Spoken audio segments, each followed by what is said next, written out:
Welcome to Buckets. My name's Matt Moore. I'm the senior NBA writer for the Action Network. This is your best episode for Friday in the association, brought to you by DraftKings Sportsbook.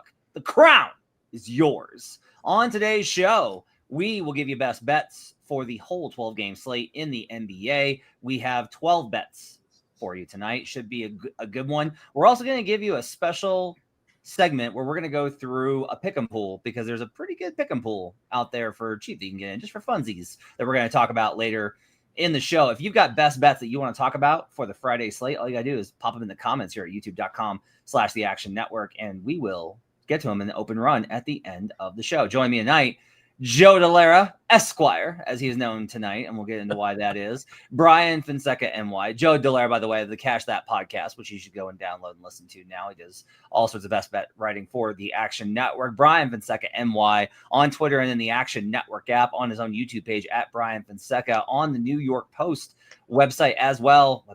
The YouTube page. He does lots of Knicks content. So if you're a Knicks fan, make sure you go check out Bryan's work over there. Brandon Kravitz from the game. Brandon, you're going to I need to tattoo the actual station on my hands, like 92.3. Oh, stop. You're making this too complicated on yourself. This is just because I have 5 jobs doesn't mean that you have to remember all of them. But I try. I really want to give you I know you do. I appreciate it. He's going to have like we need your Game of Thrones-esque title. The pre and post game voice of the Orlando Magic, as well as the host of The Favorites, which you can find on the Action Network on Tuesdays, Thursdays, and Sunday with everybody's favorite Stucky. Okay, so we have to talk about the thing in the room, the big giant thing in the room. On Thursday, Chauncey Billups, head coach of the Portland Trail Blazers, and Terry Rozier, guard for the Miami Heat, were arrested by the FBI under indictment in a federal investigation involving the illicit gambling activity and illegal poker games that allegedly were rigged using special contact lenses and X-ray tables. Both have been put on leave by the NBA as the investigation unfolds. There was a very large, very honestly dramatic press conference, and not dramatic as in like, oh man, like I can't believe history is unfolding. Like a lot of the taglines they kept using, I kept asking people if they were auditioning to like write the taglines for a CBS cop show, because that's what it felt like. But these are very serious charges, and this is a betting show.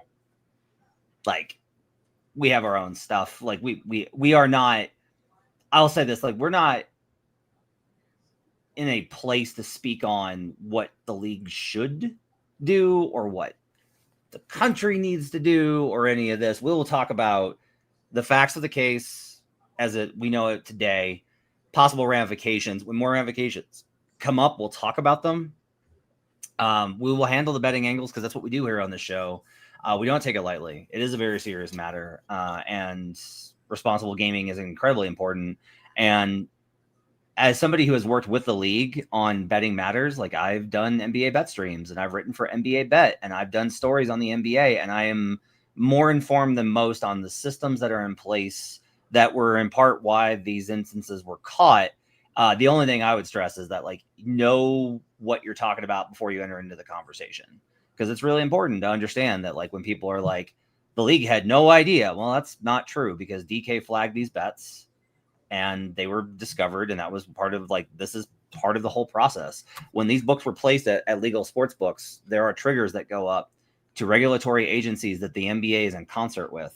And the regulatory agencies, the sports books, and the NBA all work together to try and see if there's anything illicit going on. Joe Dellera, on top of being one hell of a props bettor, also happens to be a lawman. He is, in fact, a lawyer. And so, Joe, you read over the indictments. What were kind of your big takeaways from reading those today as we try and look forward with this pretty incredible story? Yeah, so I do criminal law in my regular life outside of the sports betting stuff. So this is little bit more in my wheelhouse for what I look at during like the day. But now we're obviously taking it at night. So the main thing here, I think the most important thing is you need to kind of stick to the facts. And Matt, one of the things that you just said kind of has gone, I feel like, a little bit under the radar. There's two very distinct indictments here. There's one that names 6 different co-conspirators, one of which is Terry Rozier.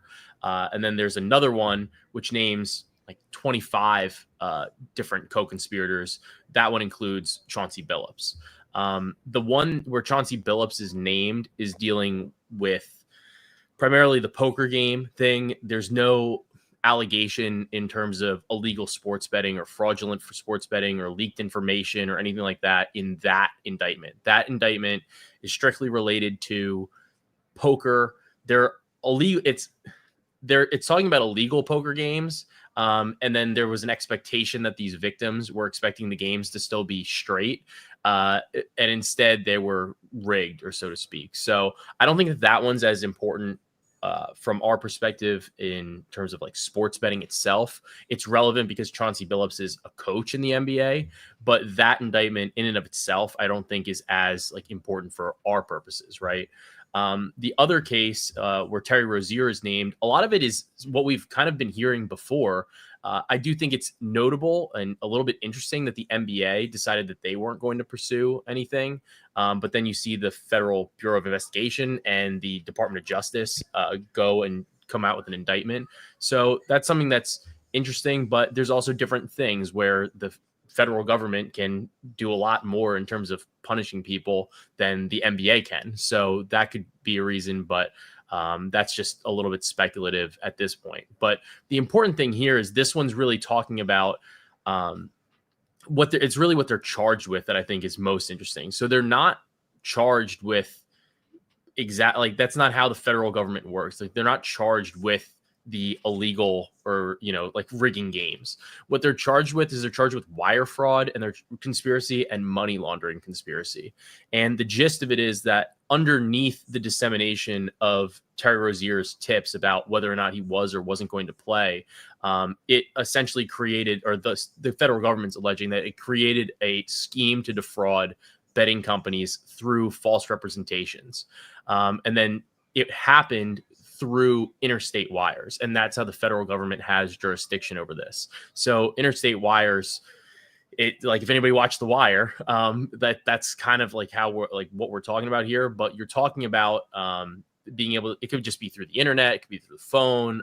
Generally telephone is what that had like traditionally been used for, but that's how the federal government kind of starts getting involved. So they're saying that there's hundreds of thousands of wagers that were made and tens of thousands in terms of profit that kind of triggered this. And the interesting thing I think about this case in particular is there's a number of different co-conspirators that are mentioned in the indictment, but they're not necessarily named in the indictment. And I think one of the things that was interesting about these two indictments coming out together is that in the Billups indictment, it talks about how it names Chauncey Billups. It says where he's from. And it matches very similarly to co-conspirator number 8 in the Terry Rozier indictment that reads, co-conspirator 8, an individual whose identity is known to the grand jury, was a resident of Oregon. Co-conspirator 8 was an NBA player from approximately 1997 through 2014 and an NBA coach since at least 2021. So interesting in that regard that they named it, or that they dropped these kind of the same day or released these the same day. But he's not named in this other indictment. There's nobody else named in that, but that's been one of the things kind of circulating that I'm seeing, through social media, different things like that, for maybe how or who this co-conspirator 8 is. But it's an interesting case, but at the end of the day, a lot of this information is what we more or less already knew. And it does, one of the things that I thought was interesting in terms of the way that it was phrased and in terms of way the comments were made, is that it was talking about giving co-conspirators non-public information and for the purpose of betting. And I think that is an interesting verbiage. It's interesting wording to use in really any type of document like this, because it's talking about then how the bets become fraudulent. And like looking at this, it's weird. I think it's interesting because information in and of itself is not illegal. The issue in this case is saying that because Terry Rozier gave this information that he's not supposed to give, it's creating a situation where it can create a fraud. And that fraud was the defrauding the sports books then. That's what the allegation is. So it's interesting how it was kind of crafted here. But I do hesitate in terms of some of the verbiage because of the information type of angle. And we've been hearing this now over the past couple of months, talking about how certain non-public information, or basically if you beat the information collectors from the sports books, it's like, what is public, what's not public, what is widely available information. So that's going to be a really interesting issue in this case that I think is going to be interesting for us to kind of hear. I use the word interesting a lot. And I think it's mainly because that's probably the best adjective to use for this type of case at this juncture. So before the show, I made very explicit instructions to the guys that we're not going to, and by the guys, I do mean Bryan Fonseca, that we're not going to make jokes about this. That like this is very serious. But I am a man who enjoys the humor in all things, and so I have to note the hilarity of a couple of things. One, the hilarity of like the FBI is standing up for the poor victims who were playing in an illegal poker game, and the other being that a big position today was like the sports books are victims here, and that it's true in this case. It's just hard. Like for whatever reason, I have a hard time like generating. Like so, a couple of teams were mentioned that were bet on. Los Angeles Lakers, the Charlotte Hornets during Rozier's time there, the Toronto Rangers, as we all know, and other teams as well in that grouping. I do want to note, because Joe kind of mentioned the two indictments, there was a section in the indictment that involves the betting side, which is Co-Conspirator 8, Section 20. Co-Conspirator 8, an individual whose identity is known to the grand jury, was a resident Oregon. Co-Conspirator 8 was an NBA player from approximately 1997 through 2014 and an NBA coach since at least 2021. That would be Chauncey Phillips. Look, we could go an hour on this. Easy. Or more. Not in public. Joe could go an hour on this. I could talk for an hour without. Joe could go for an hour like informing us and educating us, and Brian and I could go for an hour just like riffing. Yeah. But instead, that's a situation. We'll cover it as it unfolds. We'll see what happens. If you're curious, I wrote up my thoughts about kind of some more of the perspective on this over at my Substack, which you can find at hardwoodparoxysm.substack.com. Let's do some best bets, because just be responsible out there, guys. Be responsible. That's all we're gonna say. Always be responsible. And like that, it's really important. Be responsible. Responsible betting. We are very much supportive, and we think it's really important to talk about responsible betting. We also can I make a it's not a full joke, because it's like, is it a dad joke? It's like 60% serious, 40% a joke. Because I've had people bring this up. Like, this is so it obviously takes a jab at the integrity of the NBA, and that's the biggest problem for the sport and for what we do. But there are people out there that go, that's not fair. I place these bets, and I expect there to not be any sort of hijinks, tomfoolery behind it. And what I say to those people is, you are allowed to take unders. You don't have to bet the over. You can't get screwed if you're also on the under. Then you're just profiting off of federal crimes. That's just the other thing. That's the 40%. Yeah, the other thing I will say regarding because there are adjacent things. Damon Jones, former Cavs assistant coach, special assistant with the Lakers, former player, good friends with LeBron. is implicated with a situation where LeBron was not going to play, and he provided that information to key bettors. But like the other thing is like on whatever various instances there are with this, like some of this is about like the conversation gets to be about tanking. That is where I'm kind of like, if you are betting on a 17 and 49 team in late March, I think they're trying. You have entered into the wilderness upon your own, sir. Yeah. But that's all I will say about it. All right, let's do some best bets. Let's get to that, and we'll have more on the story as it goes along. Let's start with our 3-star bets as we do every single night. Eeny, meeny, miny, mo. Kravitz, let's have you go first tonight, buddy. What's your best bet on the night? I am so excited to talk about this. I have fallen in love, gentlemen, and I just want to scream it from the rooftops. And it's with a Canadian. They're the Toronto Raptors, -1.5. I think momentum is very real in the NBA, more so than in football, where it's very much week to week, or baseball, where you can be thwarted by a star pitcher on the mound. In the NBA, especially early in the season, I love to ride the wave. And I think early on, we are seeing a Raptors wave of momentum. 138 in their opener, franchise record in points. Then 2 days later, you get your home opener in Canada. The Raptors scored 138 points and shot 24% from 3-point range. So there's actually meat left on the bone here.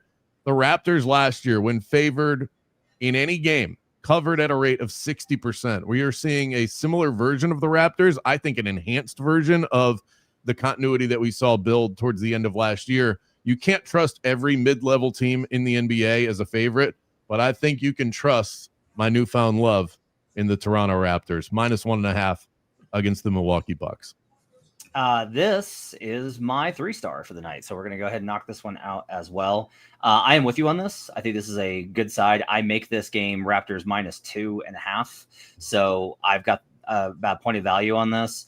I think Milwaukee was in a good spot. I love them versus the Wizards, but I think that Toronto, especially with the turnover capability that they've got, the Raptors offense was terrific in creating turnovers. They really killed them in transition. That's what they did versus the Hawks. The Bucks have had a nasty habit of having problems with transition defense the last couple of years, honestly.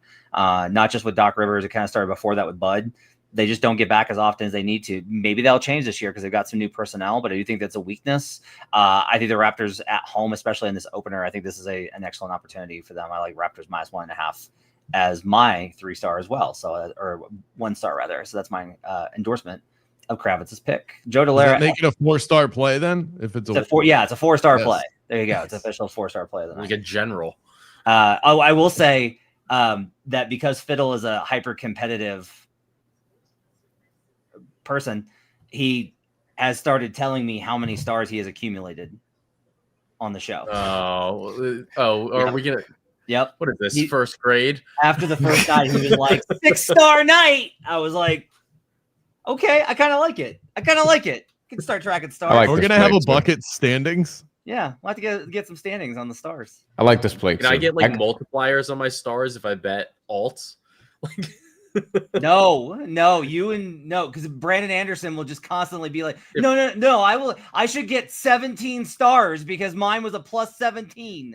Well, we should get more stars if it's not like a minus number. Like, I'm gonna have to take this back to the workshop, fellas. We'll have to work on this a little bit. Fonseca, you like this one too? Yeah, because I could just see like a minute and 18 to go. Toronto's winning 122-108. Scotty Barnes at the free throw line, and the crowded Toronto chants, "Let's go Rangers!" Like I could just see that happening. There's your one joke. That's the one I'm gonna let you have tonight. In a second. That was a 3-star joke. Joe Dellera, put it on the board. What's your best bet? My best bet is Derek White, 4+3s. check around 4+ threes versus the over 3.5. Sometimes the lines are better on one versus the other for whatever reason. But I love this spot. It's against my New York Knicks, which is always tough. But look, you're going to score.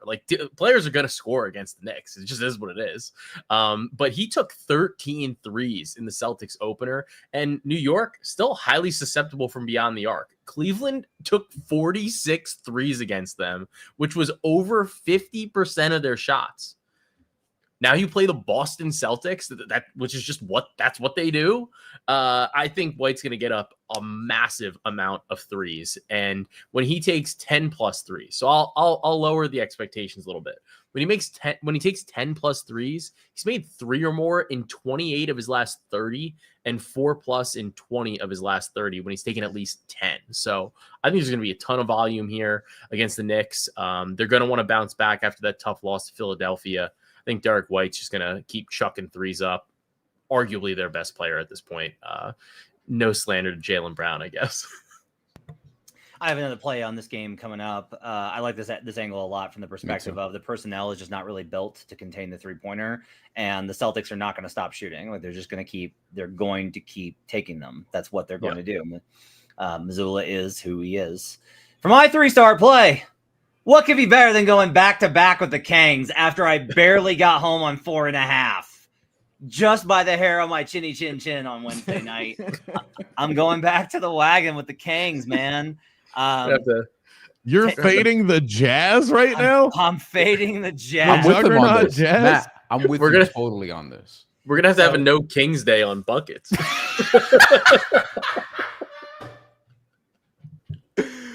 Anyway, line was 3.5. Domantas Sabonis was upgraded to questionable. This moved to 6.5. So for future reference, Domantas Sabonis is worth 3 points to the spread. After I make that adjustment, I make this 9.8 on power rating. Now I haven't upgraded Utah from that performance the other night. I did make the argument on Locked On NBA Daily, which you can catch me on Monday through Friday as I continue to plug all of my stuff. That I was like, look, the Jazz have guys. They have guys. Taylor Hendricks is a guy. Bryce Sensabaugh is a guy. And that's the bench. Mm-hmm. Walker Kessler was phenomenal. Lauri Markkanen had 20 the other night. But the home opener caught a Clippers team that clearly was sleeping and discombobulated. That's about as bad of a performance as possible. With this being the Kings' home opener, Jazz on the road, regression very likely for the Jazz after that shooting performance. Everything to me points towards this being a really good spot to once again take the Kings. I think the Kings are going to be 2-0 ATS. So I'm going to lay the 6.5 with the Sacramento Kings. That's my 3-star play, is the Sacramento freaking Kings with a questionable Domantas Sabonis, Brian. There's a 5.5 on DK right now. So let's go. A little bit of movement there, a little bit more friendly. I'm on this too as just the sort of letdown spot in addition to all that, because of what Utah did in smacking around the Clippers in this first game, where Ernie Johnson says, just sort of ironically, yeah, the Clippers are going to have to play a lot better than that if they want to compete for a championship. They looked terrible, and it honestly wasn't all that surprising. Wasn't a very aspirational performance. I think with the Kings specifically, they're not. I struggle with them, but they're not that bad. They're just weird and uninspiring, and a team that I don't think is going to be together very long. But I do think this is a letdown spot for Utah more than anything else, and the Kings should be able to, DeMar DeRozan and Zach LaVine got in their offense in this last game. They should be able to do this again against Utah, I think. Yeah, I like that spot. Okay, Brian, what is your 3-star tonight? This is a 6-star GTA play for me. I was very surprised to see Davion Mitchell at 10.5 points. So I'm playing him over 10.5. This is a multi-unit play for me. And I'm also going to take him to score 15 plus, a little nibble on that, which is about plus 250 right now on DK.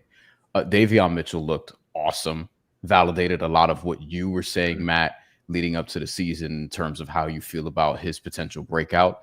he looked awesome in this first game against a better defense. Like that's really the key here against Jalen Suggs, against Orlando. Was seeing pressure, was also, and I wanted to take the points and assists. It's a little bit of a high number, although I think he can get that too, obviously. But the points was just at 10.5. And I think this is a number, this is kind of, to me, it should be beating the market, because I do think this will climb in short order 12.5, 13.5. And I could see it living around 15, because if he starts, I think he can get to 15, 14 points a game, something along those lines, and a healthy amount of assists. We'll call it 6 plus 7 or so. Against Orlando, he was just getting to these spots, playing with a lot of confidence, doing a great job of making reads on the floor, when to attack, when to dish. But against Memphis, I think he should have maybe a better offensive game as a stretch, because he did go for 16 and 12 in this first game, but he should have a comparable game. I think he should be just as effective. I think he could be even more aggressive in pockets, because he should be able to get to the lane with a little more ease and a little less resistance, ideally. Because of where Jalen Wells will be on the floor, because John Morant's going to be on the floor. We think we always got to put a sort of asterisk there, because we don't quite know for sure. But yeah, I see another solid night for Davion Mitchell rather in this game. Why don't you want the assists here? Because the points are so low at 10.5, and the assists are like 6.5. And to me, because John Morant is going to be guarding him in all likelihood, it should be at least, he'll be able to get to his jumper easier, I think, in this game. You could do both. Like, I think it's totally fine to do both, but I think there are more pathways to scoring here. Like the 16 points, I think, is more replicable rather than the 12 assists. I don't think he's going to get 12 assists again. I don't think he's going to get like that many assists on a regular basis. But the 16 points, I think, can be a regular thing, especially without Tyler Hero. Okay, I'm gonna probably do points and assists. Yeah, because I think that's fine. I think he's primed as a playmaker, especially with where kind of how this team is being built with Norman Powell. I think that's going to be the gear here that he's going to be looking for. So I really like that angle as well to kind of look at. Okay, we'll come back. Add one thing to that, because I like that play, and I'm going to end up tailing you on that, but. It's not like he was out there roasting Jalen Suggs. Tyus Jones played the majority of the minutes at point guard for the Magic, and he was a turnstile. And Davion Mitchell looked awesome, and he looked confident, and he was stroking the three. I'm all in on that. But I do think, given a full allotment, it probably would have looked different for Davion Mitchell. But I don't think Memphis is gonna John Morant's not gonna be a turnstile. Memphis is also shorthanded at guard, regardless of whether or not John Morant plays. So, but I think I think both can hit, but I was just struck by the 10.5 points. I was like, that's just too low. This should be at like 12, 13 already. Yep. I don't think Ja's a bad defender. I don't think he's great, but I don't think he's a bad defender. I think he's a fine defender. Is he a lot better than Tyus Jones? Yeah, I'd say he is. He's faster. He's faster, bigger. Also going to get the calls if he's reaching in or not get called on that. So, yeah. Okay. We will do some more best bets coming up, but first, a message from our partners at DraftKings. The Buckets podcast is teamed up with DraftKings Sportsbook, where new customers can bet $5 and get $300 back in bonus bets if your bet wins, and 3 months of NBA League Pass. Stay in on the action and use your bonus bets on DraftKings same-game parlays for a shot at an even bigger payout. To get started, use promo code BucketsNBA when signing up with DraftKings. Again, use code BucketsNBA when signing up and bet $5 to get $300 back in bonus bets if your bet wins. Plus, 3 months of NBA League Pass. The crown is yours. All right, we're giving our best bets on the evening. Let's get to some 2 stars and some 1 stars. Let's do these together tonight. Joe Dellera, let's start with you. What do you want for your 2 stars and your 1 stars this evening? So my 2-star bet is Anthony Edwards over 36.5 PRA, and my 1-star is Bub Carrington over 14.5 points plus assists. So I'll start with Ant. For Ant, I really like this matchup against the Lakers. I think that without LeBron, even in the opener, they were able to kind of like loosely hang with the Warriors, but they never really felt like they were contending in that way. It always felt like they were kind of chasing the entire game. And I think that Ant kind of gets up for these games, especially not only is it against LA, but it's against Luka, who we know is not necessarily a great defender.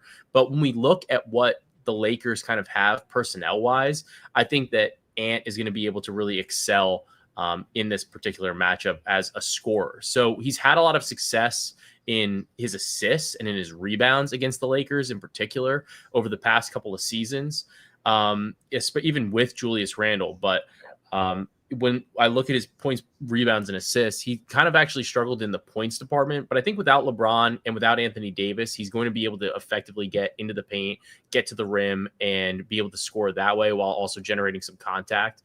So I'm not enthused with what I saw from like DeAndre Ayton, Jackson Hayes, etc. As the bigs for the Lakers. So I think that this is a better scoring opportunity for Ant, and I also think that he's going to be able to get the rebounds and the assists as well in a pretty well-rounded performance from him. As for Bub Carrington, I think the line of 14.5 is like a touch low here. One of the things that I've been kind of looking at for the Dallas Mavericks, and it didn't really come to fruition against the San Antonio Spurs last game. And I like the Spurs aren't necessarily like a big or prolific 3-point shooting team, but Bub Carrington can get threes up. That is like one of the ways that he can score. And I also think that the Wizards overall do take a good amount of threes. You also have a number of players that can shoot effectively from beyond the arc. So I like the idea of combining the points plus assists and using Bub Carrington as a little bit of a facilitator, but also he's able to get his own shots up. He's also able to get to the rack if he wants to, but he's also an effective 3-point shooter. So I think at 14.5, we're a little bit light here. And I know that he only had 11 in the opener, but I do think there's a lot more upside. He finished the season last year really, really strong. I think that, sometimes when you're playing that first game with some new personnel, it can be a little bit harder to adjust, especially in an opener. So I think that the rust is probably going to be shaken off a little bit. And Dallas, the reason I wanted to target players that can shoot threes or teams that can shoot threes against them, you got a lot of bigs. They're running a little bit of an awkward lineup, I think, generally. And during preseason, they allowed a ton of threes, especially in terms of volume. San Antonio, like I said, not like a super prolific 3-point shooting team. So I didn't really think it was going to get pushed in that regard, especially with Wemby just attacking nonstop the entire game against that Mavericks team. So that's also in a way that changed their shot profile. So I think this is the game that we can maybe try to capitalize on that 3-point defense from Dallas. I'm pretty worried about Bub. He did not look good in preseason. He hasn't looked good to start. I applaud you for playing the value, but even with the Mavericks, who I'm not, by the way, worst defense in the league after night one. Defense wins championships. Not great, Bob. I am concerned about Bub Carrington, so I'm going to hold off on that one. The Ant play I like a lot because I do think this Lakers defense is going to have to be like a work in progress. And I don't think it'll be garbage the entire year. They do have personnel that you can form a good defense out of, but I think it's going to take them a while to find the right combinations. It might take a trade. They need to add a few guys. Like they tried Gabe Vincent to try and track Steph, and that didn't work because they just like one of the problems I think is like JJ puts Gabe into that starting unit to try and give them a defensive balance. And what you do then is it's like, oh, you've added like a defender that isn't necessarily like good of an offensive player. Unfortunately, like you're still compromised because it's still Austin Reeves and Luka Doncic. Like you have to put 3 big wings around them. Like a center and 2 big wings around them just to survive. Rui could be one, but I think they probably need to honestly start Marcus Smart is what they're probably going to wind up doing. Yeah, I think they're going to struggle, honestly, until they get LeBron back, which, I mean, still like top 10 player in the NBA. Like it makes sense. You should struggle without LeBron, especially when you're running a lot of the offense through him as well. So tough spot. Trex. Okay. Bryan Fonseca, your 2-star, 1-star tonight.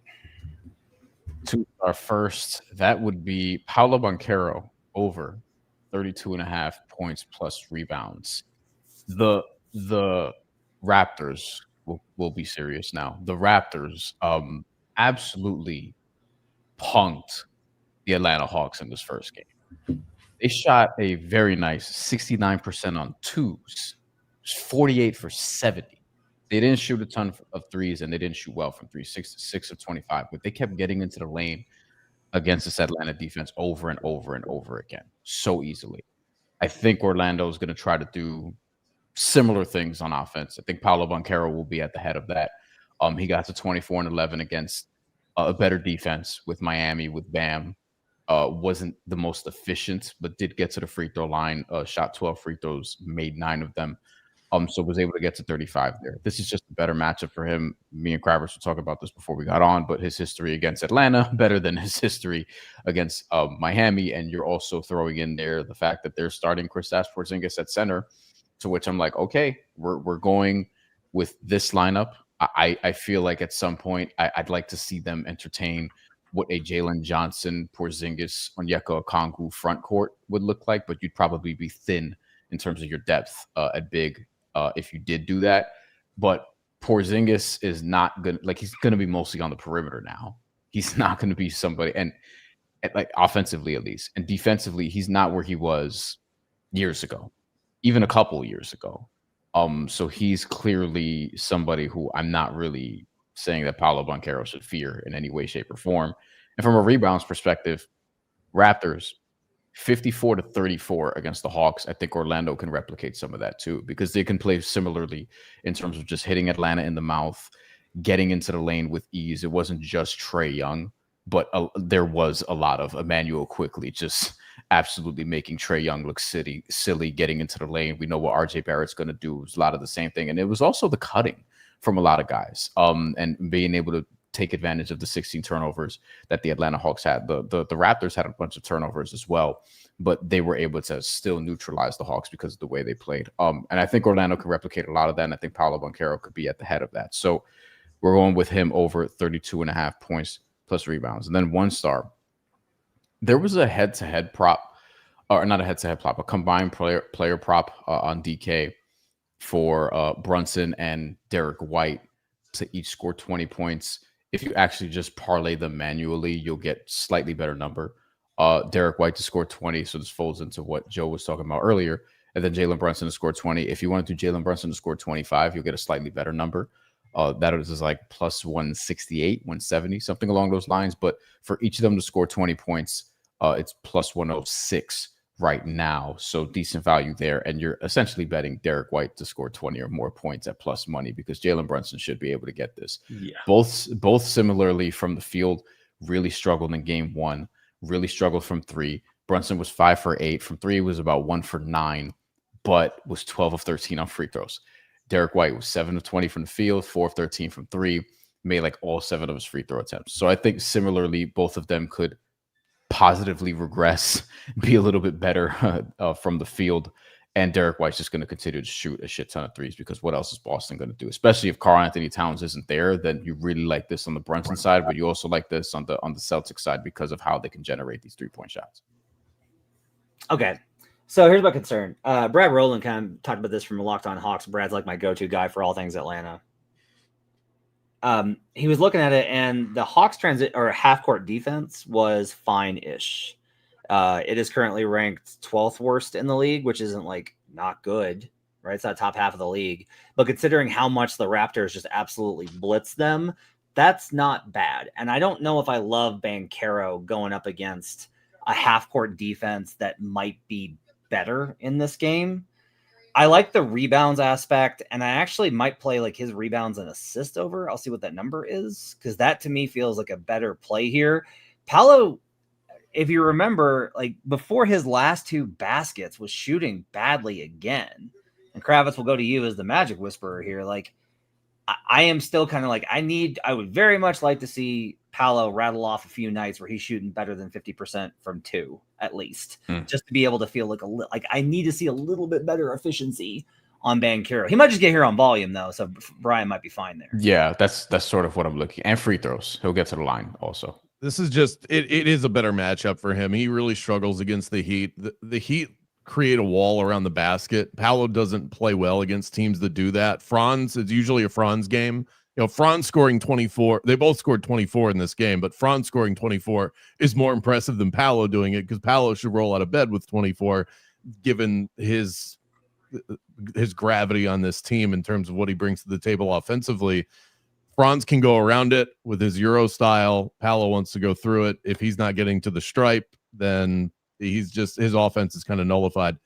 And historically, last 3 games against the Atlanta Hawks, 33 points, 10 rebounds, 36 points, 10 rebounds, 31 points, 6 rebounds. He's smashed this in 4 of the last 5 matchups with the Atlanta Hawks. There's something, he sees that Hawk and he feasts. So I'm in a bind here, because a lot of my position on this team, and the reason that I was like adamantly against the over, was I was like, what evidence do we have that the Hawks are going to be better defensively? Like, what evidence do we actually, like, are we sure that they're going to be better defensively? And then on opening night, I bet the under on Raptors Hawks, because I was like, look, they're supposed to be better defensively. Nope. And here we are. Now I'm coming back here being like, yeah, but what if they're better defensively? So I'm going to, based off of Kravitz mentioning how well he does versus Atlanta, I will hang back. They're definitely not better than the Heat defensively. I'm a say little, that much. That's true. I'm just a little nervous about anything that involves half court scoring for Paolo Banchero until, and again, the volume though might be the play here. We'll see. I will tell you this. I will be watching this very keenly. This bet I'll be watching very keenly. Do you trust Atlanta's even taking the half court element out of it, because Orlando could score in transition and Toronto did? Do you have faith in their transition defense, Atlanta? I don't know enough yet. Okay. That scheme, I gotta see it. It might just be like they got killed by the Raptors. So like, this is what's fun about early season is, okay, let's see what Toronto does versus Milwaukee, and let's see what Atlanta does versus the Magic, because it's like an interesting question of, did the Hawks get killed in transition because the Raptors are going to be one of the best transition teams this season, or did the Raptors have a great game in transition because the Hawks don't get back? So it was surprising to see that the Magic and the Heat have played the second fastest game so far this year. Yeah. Third and fourth in pace each. And it's part of the reason why it seems silly to buy into preseason, but that was exactly how the Magic played in the preseason. They averaged 126 points per game in the preseason. They scored 125 in the first game and played at an identical pace. Qualitative, not quantitative, is the way to approach the preseason. Brandon Kravitz, give me your 2-1 starts for the night. Well, in line with what I just said about the Magic upping their pace, an under team to the max last season, I think that to at least start this season, they're going to be an over team. And it looks like Atlanta, maybe based on their defense more than anything else. So 2-star play over 229.5, and that number is running right now. 1-star play, Kevin Durant under 25.5 points. The Magic have made it very clear that they're trying to get out and run. They are just trying to break away from the slog that has been the last couple of years. It's why they went and got Bane. It's why Jamal Mosley said, you know what, for right now, let's not worry about defense so much. Mention what the average was in the preseason, and then they roll into the regular season against a Heat team that should be able to defend, and they basically roll out with the exact same scoring punch. So I think this is who they want to be for now. It will change because at some point Jamal Mosley is just going to get tired of this, and they're going to go back to the way that they were. But you add in Bane's three-point shooting showing up instantly, and the offense actually looked pretty fluid. Atlanta, they can score, which helps, but their defense was brutal. Most points surrendered in the paint in that first game. That is not where you want to live against the Magic. That's where they want to get all of their buckets. Most points surrendered on fast breaks. Not necessarily Orlando's strength, but it is something they're trying to do. So I just think the pace is going to be really high in this game. Kevin Durant under 25.5 points, 1-star play. The read here is very simple. He scored 23 in a double overtime game. And I know it was OKC and their defense is great, but still, this man played 6 quarters of basketball and scored 23 points. And now his prop line went up. It was 23.5. The under hit in the first game, barely, goes up to 25.5. Asar Thompson probably draws the assignment here, I would think. KD's going to have his hands full. He did not look sharp. I'm happy to fade him back-to-back games. Going back to that total, here's our pro tools. If you can watch it on youtube.com/the Action Network and see, we are tracking for the total here. We are tracking sharp action on the over here. So we're seeing sharp money coming in. This number has bumped up from the time that Kravitz gave it to me at 229.5. We're now 231.5. Kravitz, do you have a stop point on this?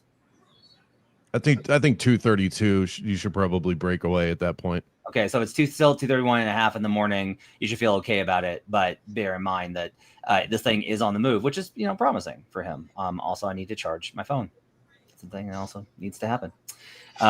Is this it was 228. It was 228.5 this morning. So yeah, it's been taking there's going to be a buyback point, and probably at 232.5 is where you start to see that. Let's see. Is this a Pistons bounce back spot for you? Any of you? I was so close to it. I can't get there on the number. I'm thinking about it, but I like it. But here's the problem. It's just like, man, they're on the. It's double road games, right? Yeah. And it's like, are you more likely to get right here or lose this one and then go home? And I don't know who they play next, but like destroy whoever they play next. They play Celtics. Celtics at home on Sunday. If they lose this one, is a yes for me. I mean, Celtics might be 0-3. And I kind of well. I mean, you say that, but I will let you know that my 2-star for tomorrow night is the Boston Celtics plus 5.5. This is not a Knicks pod, Joe. Go to hell. They can still win this game. Still talking about him. Go to hell. I am not too impressed with the Knicks' performance. I just wasn't impressed by it. It was like a professional win. Like they did some good stuff. The Cavaliers, to me, though, like that was more of I think the Cavaliers underperformed. Once again, Kenny Atkinson is just deciding to like ruin my life by starting Sam Merrill. The defense was actually fine, though. I complained a lot about it, but it's like if you look at it, like the defense was actually fine. Like I need to back off of that because it's more of like that feels like a big problem to me, but it wasn't. Their problem was their offense. Like they just didn't like their offense did not live up to snuff. And if you give the Knicks like mismatch, half transition stuff like that, like they will carve you up. Now I think the Knicks have a lot to feel good about offensively. I'm just not, but they won that game with defense, and I'm not sold on that. Versus this number giving them a whole lot of credit versus a Boston Celtics team that probably should have beaten that Sixers team, but got hit with VJ Edgecombe and Tyrese Maxey, who by the way that like Tyrese Maxey is awesome. He's actually the guy I think is not getting talked about enough. Like it's cool to talk about VJ having that huge performance, but like Tyrese Maxey's a leader. Go ahead, Bryce. He's a dog. I bet Tyrese Maxey 100-1 to win the scoring championship before the game. That is a bet. And I have that is a bet. Can you cash it out? No. You cash it out now? Listen, if Joel Embiid keeps looking like that, I might not have to. Ooh, boy, that was bad. I mean, if Oklahoma City keeps playing 2 extra overtimes every game, then you're good. Yeah, I have an Edgecombe rookie. Can I be on tomorrow's episode so I can take Embiid's under? No. Yeah, there you go. I make this game Knicks minus 3.5. Which to me sounds about right. Now, I'm starting at a pretty high place on Boston, and that may come down, but I'm willing to go ahead and take this at 6.5. Over a possession, almost 2. To me, this is just like a little bit high with the injury situations that they're facing. Cat's questionable again. We'll see if he goes. It's Boston, so I get he probably will play. No Mitchell Robinson. It doesn't really matter because it's not like the Celtics have any front court guys. Boston, I think, did some things well, but didn't execute enough on the margins, and I think they'll be sharper in this game.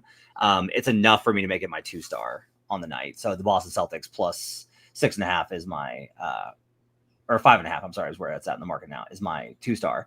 And then my 1-star, as I mentioned earlier, is the Toronto Raptors.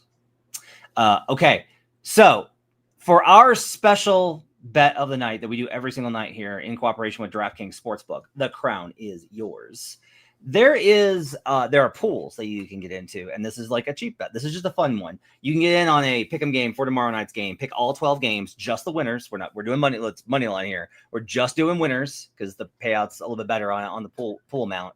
And we're gonna go through, and we're just gonna go lightning round, and we're gonna pick every winner for you on this, and we'll see how we do. It's not a parlay. I don't think. I guess it has to be a parlay if we're going to win. We probably got to get all of them right in order to be able to hit it. But I am very curious to see how this goes. We will start at the top with Brandon Kravitz. I'm gonna go to you. I'm gonna give you the game, and you're gonna give me the pick. Okay. I'm ready. All right, here we go. I gotta get this to where I can write this down because I'm an old man that forgets things. Now, if I'm to parlay these, are we supposed to do this in one big cluster? Because that seems like too many legs. So we're going 3 apiece. We are going 3 apiece, but you have to do all 12 in the contest. So, just winner, outright winner, Bucks Raptors. Brandon. Oh, Raptors! Come on, Okay. my first All love. right. Hawks Magic. Magic. Cavs Nets. Layup. Cavs. Okay, they're taking the dogs. All chalk so far. Bryan Fonseca, Celtics, Knicks. Knicks. Boo. Spurs, Pelicans. Spurs. Wemby again. Heat, Grizzlies. Heat. Okay, I like the Heat pick there a lot. Joe, Pistons, Rockets. Pistons. Okay, the bounce back spot. Wizards, Mavericks. Mavericks. Mavs and the bounce. They get right. Jazz, Kings. I won't deviate from you, so Kings. Thank you, sir. I've got Wolves, Lakers. I'll take Wolves. I've got Warriors, Blazers. I'm taking Blazers. Let's go. I was thinking about I was thinking if we had a half star play, that was gonna be it. The rah Tiago splitter Yes. spot. Yes. I don't think there's any player props up right now. And it's like Warriors, Blazers. We were doing so good, Joe. I will say this. I make this down to the number. Like I was gonna bet this. This is not about Chauncey's situation, which is not funny. But I was gonna bet this anyway. It's the first 3 and 4 first back-to-back of the season. Favorites in this spot drop from about 70% in this kind of a game down to about 59%. So there's actually like a pretty good indication that early season back-to-backs are not as bad because you're not as tired, but the first one does kind of hit you. And they're playing a very late game versus the Denver Nuggets right now as we record this. So and Horford too. They and already no said Horford. he's set. So I like Blazers here. Suns, Clippers. I'm going to take the Clippers. I'm going to take the Clippers to get right. So that's going to be our DraftKings pool of the night. You can get in on that at DraftKings Sportsbook. The crown is yours. Just one bet for open run tonight, quiet night, and that's okay. Hope you guys are enjoying it. If you listen to the podcast, give us a 5-star review. Maurice Walker says Derek White 3 and 1.5 threes, 3.5 threes, minus 130. That is Joe Dellera's best bet of the night. So clearly we're on that. Thanks for joining us. We'll be back on Sunday night. No show tomorrow night for the weekend. Hope you guys enjoy it. I am going to be trunk or treating with my kiddo. I made a Inside Out control board from the movie Inside Out. I did it. I crafted it by hand. So really? How do you have time to do this? I've not slept at all. So put the controls on it today. It looks awesome. Very excited for it. Hope you guys have a great and safe weekend. We'll see you guys on Sunday night for Future Jays with Joe Dellera and Jim Turvey. Until then, let's get buckets.